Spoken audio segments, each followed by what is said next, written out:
It's time you and I had a chat.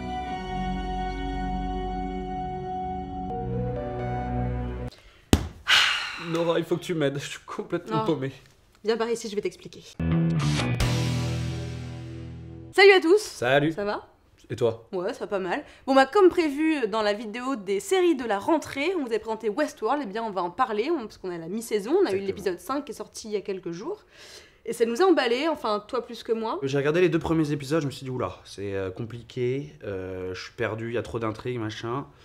Et plus le temps avance, plus les épisodes défilent, plus on voit que les liens se font, plus ça m'emballe en fait. Les choses se passent. Exactement. Quoi. Moi je trouve que trop de choses se passent, et trop de choses tuent la chose. Trop d'intrigues, j'ai trouvé qu'en fait ça manque un peu de matière et que ça fait c'est un peu artificiel la façon dont les créateurs écrivent les trucs, ça s'embrouille, on en fait 3 tonnes. J'ai l'impression que ça va être une coquille vide à la fin et que je vais être déçue. Tu sais quoi, on va décortiquer tout ça ensemble tout de suite, le meilleur de l'after. En tout cas, il y a quand même pas mal de scènes qui nous ont marqué. On va commencer avec Dolores. Dolores que, bon, moi j'aime beaucoup, on en parlera plus tard, attention teaser. Dolores, en fait, moi ce que j'ai aimé, c'est sa trajectoire. Effectivement, on voit qu'elle commence à se rendre compte qu'elle n'est pas ce qu'elle pensait être, qu'elle a une conscience qui débarque. Et moi j'aime bien les scènes badass de Dolores. Tu sais, quand elle dit à Bernard, je crois que elle ferait pas de mal à une mouche, et que là, à la fin de l'épisode, je crois que c'est le 2, ouais, il y a une mouche qui se pose et elle est comme ça. Ouais, sans trop de réaction. Oh, c'est un peu ce qui a démarré le changement de comportement de Dolores qui commence à clairement se comporter comme un humain, comme un invité dans ce parc. Et la preuve, c'est elle qui défonce, dans une scène jouissive, comme dans l'épisode 5, elle défonce les confederados là, qui vont buter William. Des bons gros elle est là, tout. On dirait un peu l'homme en noir d'ailleurs quand elle. Ouais, c'est vrai. Une fine gâchette au final. Alors que, clin d'œil à d'autres épisodes où elle a le pistolet en main et elle n'arrive pas à tirer. C'est ça. Elle n'a pas été programmée pour tirer comme ça. Donc si en 5 épisodes elle est passée de là à là, on peut se dire qu'à la fin de la saison ça peut aller assez loin et c'est quand même le personnage clé et pivot de la série. Alors moi je voulais insister sur un groupe de scènes, plusieurs scènes qui réunissent un personnage que j'aime beaucoup et qui est aussi l'acteur clé de ce parc puisque c'en est le créateur, c'est Ford. Il y a 2 scènes qui m'ont marqué avec lui, 2 scènes de conversation et d'échange. C'est Ford et Teresa, vous savez celle qui est responsable mais plus du côté argent du parc. Et il y a cette scène où justement il lui explique en faisant arrêter le temps que quand ils ont créé le parc avec Arnold, ils ont voulu être un peu comme des dieux au final, c'est-à-dire se créer un monde avec des gens qui contrôlent entièrement, etc. Et qu'il fallait pas le faire chier avec des questions d'argent. Lui, il est vraiment dans un délire mégalo, c'est lui qui a le pouvoir ici. J'ai trouvé ça assez stylé en termes de scène, de le temps qui s'arrête, on voit le vin couler. Si je puis me permettre, moi ce qui me gonfle avec ce personnage de Ford, c'est que le mec parle comme le fucking père Fouras. Je n'en peux plus. Le mec parle en devinette, en rébus, quoi, mais ouais. Grave, c'est le scientifique, tu sais, c'est un peu le scientifique. Je sais pas, tu penses que tu vas dans le truc avec lui. Moi, ce qui me saoule, c'est qu'on nous fait des mystères, tu sais, avec il y a 30 ans, il s'est passé un truc, lui en parle depuis le début. Clairement, il y a eu de la merde il y a 30 ans, il y a eu du bordel. Et en fait, on est les seuls à pas être au courant de ce qui s'est passé. Il y a tellement de choses en suspens que... Mais ouais, je trouve que c'est un peu de mystère pour je sais pas, c'est ça qui m'a justement fait rentrer dans la série. Il arrête pas de parler, il fait comme si tout était connu, tout était clair, et toi t'es comme ça. T'attends, t'es en haleine et je trouve ça, bon bien sûr ça va, si ça dure toute une saison ça va me gaver, mais il retient mon attention en tout cas et c'est la même chose quand il y a la fameuse rencontre entre 2 acteurs, vraiment c'est les 2 acteurs stars de la série quand même. Ed Harris qui joue l'homme en noir qui est pour l'instant en tout cas le grand méchant de la série et Hopkins donc le créateur du parc. Et là il y a vraiment un truc, une tension, tu te rends compte qu'il y a beaucoup d'enjeux dans cette rencontre et nous on les comprend pas et t'es comme ça, putain qu'est-ce qui se passe? En fait on les comprend à moitié parce qu'on sait que l'homme en noir il vient depuis 30 ans dans le parc, il cherche un truc, là on sait qu'il cherche le labyrinthe, on en reparlera un peu plus tard. Donc c'est un peu comme 2 vieux potes, enfin il y a une espèce ils se connaissent, ils s'aiment pas, d'enmitié quoi, il y a un truc un peu de complicité mais en même temps ils peuvent pas se blairer. Après t'as l'homme en noir qui tente, pour la déconne je pense, de prendre le couteau pour essayer de faire un truc à Hopkins, enfin à Ford. Et il y a Teddy qui l'arrête. Hopkins peut, par la pensée, sans rien dire, etc., contrôler les androïdes qui sont... Comme Teddy, justement, cette scène-là, il lui dit un truc, une phrase un peu chelou, un peu sibylline, et le mec se lève en disant « Ok, c'est bon, on y va ». Et en plus, il est soigné. Oui, c'est ça, voilà. Donc c'est un truc genre instant healing, on dirait un peu un jeu vidéo, enfin c'est rigolo. Et voir Ford pose la question aussi de Arnold, qui est l'autre créateur du parc. Arnold, c'est le co-créateur du parc, il y a un mystère autour de lui, on nous a dit qu'il s'était suicidé il y a 30 ans, alors après qu'il s'est passé cette chose dont on n'est pas au courant. sauf que le mec, on n'est pas sûr ce qui s'est passé en fait, on n'a pas de photo de lui, on sait pas vraiment qui c'est. Enfin, il y a un vrai énorme mystère autour de ce type-là. Hopkins n'arrête pas de répéter qu'il s'est laissé emporter par ce côté création d'androïdes qui sont le plus proches possible de l'homme. Il était en train de passer à une vie supérieure en termes d'intelligence artificielle, ça allait un peu trop loin, quoi, trop de conscience. Donc ça pose beaucoup de questions sur Arnold, on le voit beaucoup en images subliminales, un peu à droite, à gauche, etc. Puis ils en parlent, les Bon, androïdes tout le en monde parlent, en fait, disent son prénom. Donc en fait, il y a, sous les updates, on comprend qu'il y a cette couche de programme Arnold qui reste là. Pourquoi? C'est vraiment le mec dont on parle le plus sans qu'on le voit jamais au final. C'est un peu comme Wyatt, du coup. Et il y a des gens qui font des rapprochements entre Wyatt, Arnold.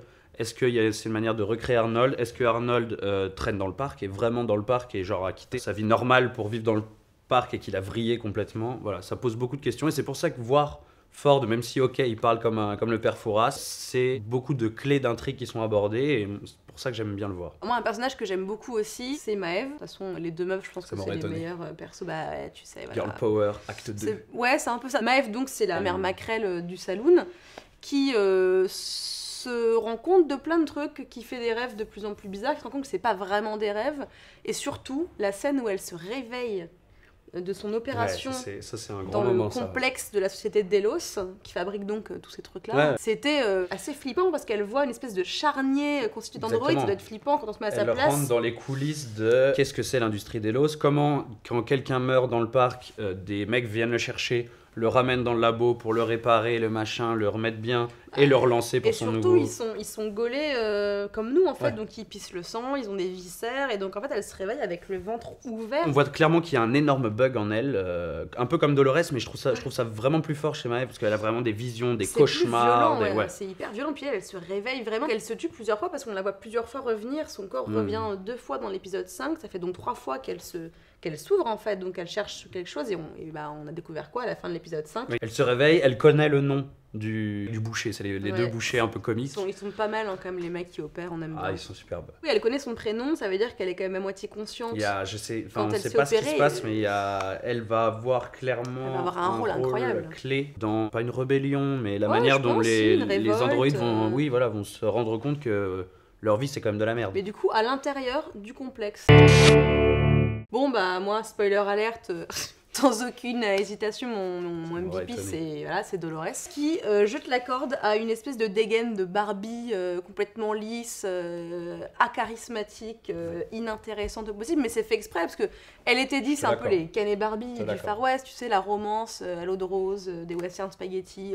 Ah oui, sauve-moi de ma condition. Ah non, je ne peux pas car j'ai quelque chose à faire. Enfin, tu vois. Mais oui, mais c'est ça. Oui, bien sûr. Donc, elle qui est complètement lisse, je trouve que l'actrice le joue très bien d'ailleurs, le côté hyper robotique et hyper lisse, et quand elle devient un peu plus badass, tu sens qu'elle est tiraillée entre deux choses parce qu'elle n'est pas habituée à avoir un caractère aussi. Tiens, au rôle qu'elle a, oui, bien sûr.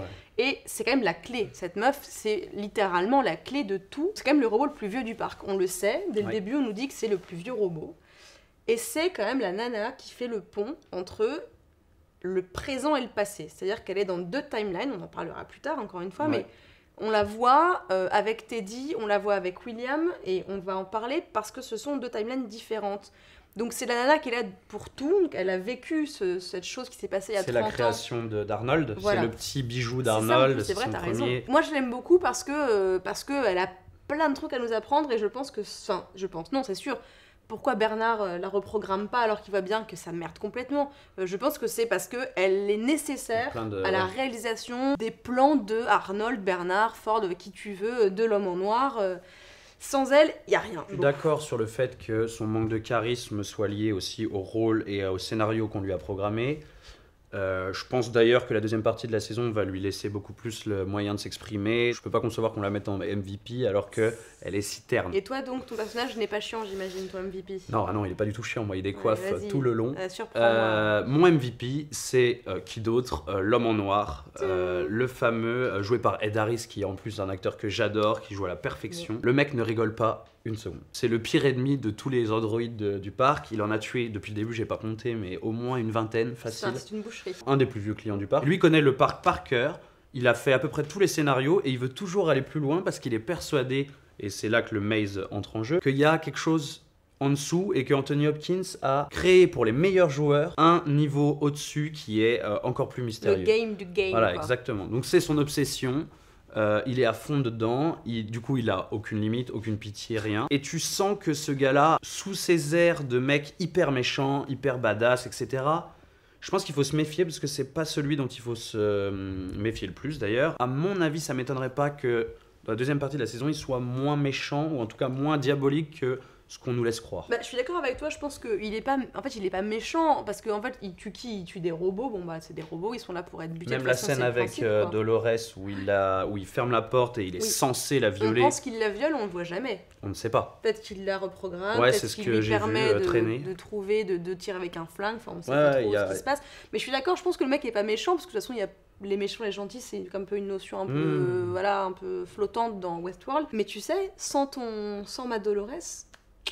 Ton homme en noir, il trouve pas le labyrinthe. Comme toujours, on a besoin de votre aide pour nous départager. Team l'homme en noir. Bah, Team Dolores, évidemment. Nous allons passer, Léo, à la partie favorite. Qu'est-ce qu'on adore ça. On adore les complots du web et autres théories fumeuses ou moins fumeuses, à commencer par la théorie la plus énorme, qui serait que l'homme en noir, c'est William, 30 ans après. Alors, pourquoi ça se tient? Parce que dans l'épisode 5, on a eu la confirmation que Westworld se passe sur 2 temporalités différentes. Vous savez, l'homme en noir a capturé un type qui s'appelle Lawrence, qu'il a pendu dans l'épisode 5 à un arbre, donc le mec est mort. Et dans l'autre partie de l'histoire, donc avec William, Dolores, Logan, etc., ils vont rencontrer El Lazo, et El Lazo n'est autre que Lawrence. Donc le mec peut pas être crevé et vivant à la fois. On voit bien qu'en fait, depuis le début de Westworld, sans prévenir le spectateur, en fait, 2 timelines différentes se passent. On a le présent avec Dolores, l'homme en noir, ça s'est passé après la panne critique, voilà, ou le truc chelou qui s'est passé. Et c'est là où on voit tout le côté Delos se passe. Voilà. Et le passé qui est avec William,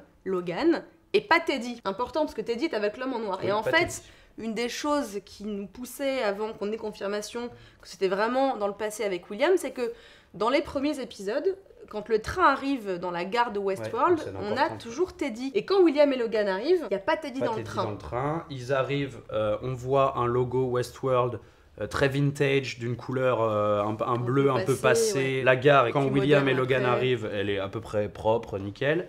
Quand c'est Teddy, l'homme en noir, etc., c'est délabré. Il y a énormément de choses qui nous font penser qu'on est sur 2 échelles de temps différents. À ce moment-là, beaucoup de rapports peuvent se faire. L'homme en noir arrête pas de répéter qu'il est venu il y a 30 ans dans le parc. On peut penser que la première visite de William, en termes de temps, c'est il y a 30 ans. Beaucoup de clins d'œil. Cette scène qu'on voit beaucoup dans les premiers épisodes où Dolores fait tomber quelque chose. On voit la même scène, exactement les mêmes gestes. William, l'homme en noir, c'est-à-dire ramasse, petit coup de chapeau pour dire bonjour. Le côté, même si bon, c'est peut-être tiré par les cheveux, mais le côté je choisis un chapeau blanc quand je commence il y a 30 ans et maintenant c'est l'homme en noir qui est habillé tout en noir, etc. Ouais, je me badassise. Je me badassise, verbe du troisième groupe.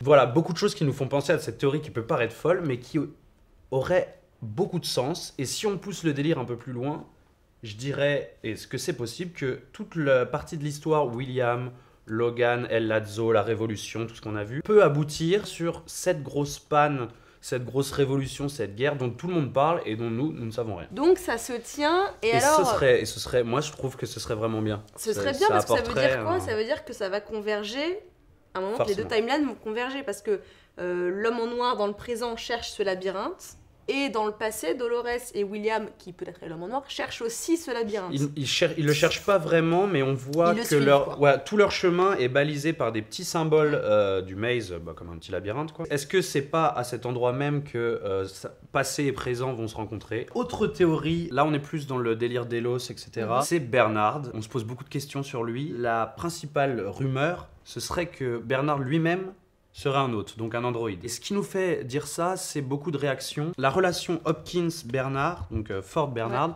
est très je te donne un ordre, tu exécutes, je t'appelle par ton prénom pour justement que tu intègres bien que c'est un ordre. Bernard, notamment, a des discussions avec Teresa qui laissent à penser que c'est un hôte, notamment quand Bernard et Teresa ont une conversation sur l'oreiller, qui sont en train de parler des hôtes en disant voilà, c'est comme ça qu'ils s'entraînent, etc. Ouais. Teresa réagit directement en lui disant et toi là actuellement est-ce que tu es en train de t'entraîner ? Le mindfuck serait total quand même, hein. Si Bernard était un hôte.